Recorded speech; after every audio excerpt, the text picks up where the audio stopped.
One of the most helpful things that you can add into your arsenal as a Bible study enthusiast is the ability to ask good questions. This will take your Bible study and your devotional time to a totally new level. See, when we approach the Bible, it's important for us to remember that we're approaching a set of documents that are at the very least 2,000 years old with the New Testament. And then whenever you cross over into the Old Testament, you're talking 3,000 to 4,000 year old documents. And so I always like to remember this phrase: the Bible was written for you, but not to you. What that phrase means is that there is an original culture or an original audience to which the Bible was written to. When I was in Bible college, one of my favorite professors, he said, "Now I know you all are great people and God loves you, but the truth is, Paul wasn't writing to you whenever he told the Philippians that he can do all things through Christ who strengthens him.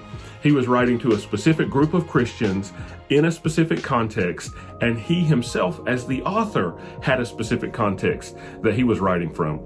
And so it's important to ask proper questions when going to the Bible. This will help us go deeper. This will help us understand and kind of discern what the background is. You've heard many people call it context or historical cultural context.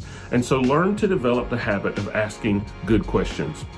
Now, you may be asking me, Brian, what are some good questions that I could ask the Bible? And I'll say, that's a great question.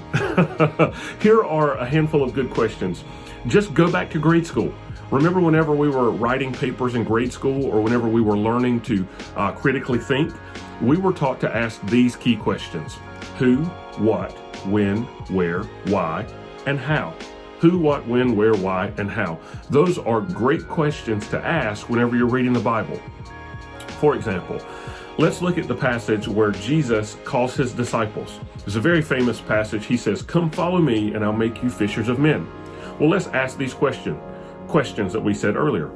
Who is involved in this particular story? Well, it's Jesus and some fishermen. That's who's involved. Now, what's going on? Well, Jesus is walking on the shore of the Sea of Galilee. He sees fishermen. He invites them to come and be his disciples, to follow after him. And in that, there's an implicit promise that as they follow him, he'll make them fishers of men. So that's who, that's what. Well, when is this happening? Now, this is a very interesting question to me, because you can ask it when in the immediate sense. For example, this happens at the beginning of one of the Gospels, not at the end of the Gospels. It happens at the beginning of the ministry of Jesus, not at the end of the ministry of Jesus. So when you look immediately, you see that. But then when you zoom out and you look at the context of the whole Bible, when does this happen? Well, it doesn't happen during the time of Noah and the ark. It doesn't happen during the Exodus when Moses is leading the people out of Israel. It doesn't happen when David is facing Goliath.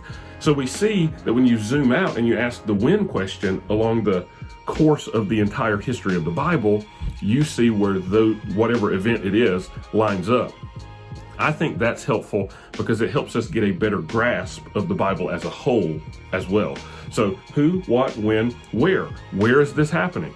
This is happening in the north of Israel. It's happening around the Sea of Galilee. We see in the Gospels that the Sea of Galilee becomes a fairly regular occurrence in the life and the ministry of Jesus. He's walking on the Sea of Galilee. There's storms on the Sea of Galilee.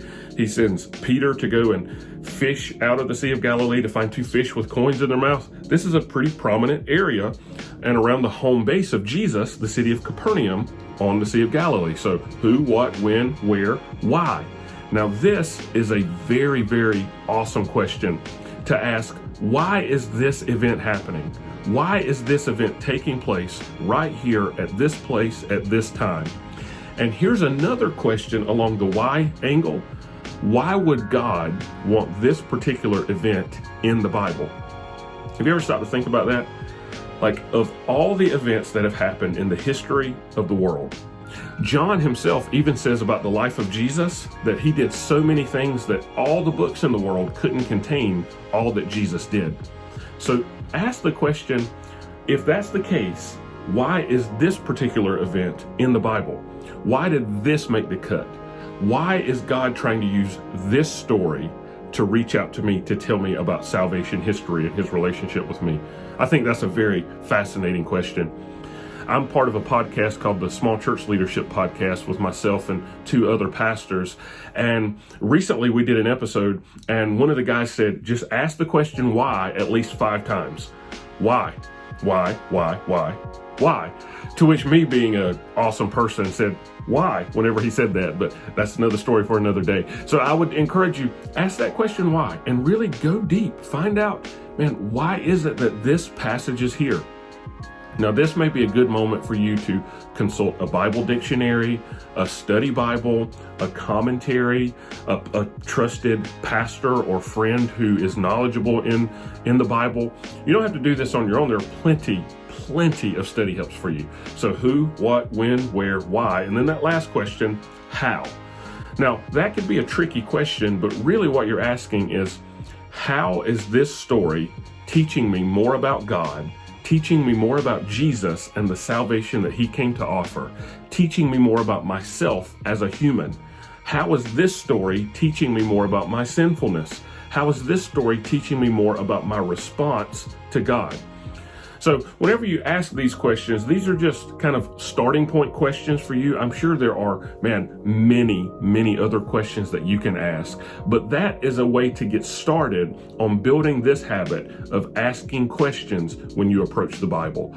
So this will help you as you grow and as you develop those muscles of a Bible interpreter. So if you've got any other questions about this, or you want some more clarity, or even if you have some other suggestions, put them in the comments below. I'd love to hear what you have to say about this as well to help me be a better Bible interpreter.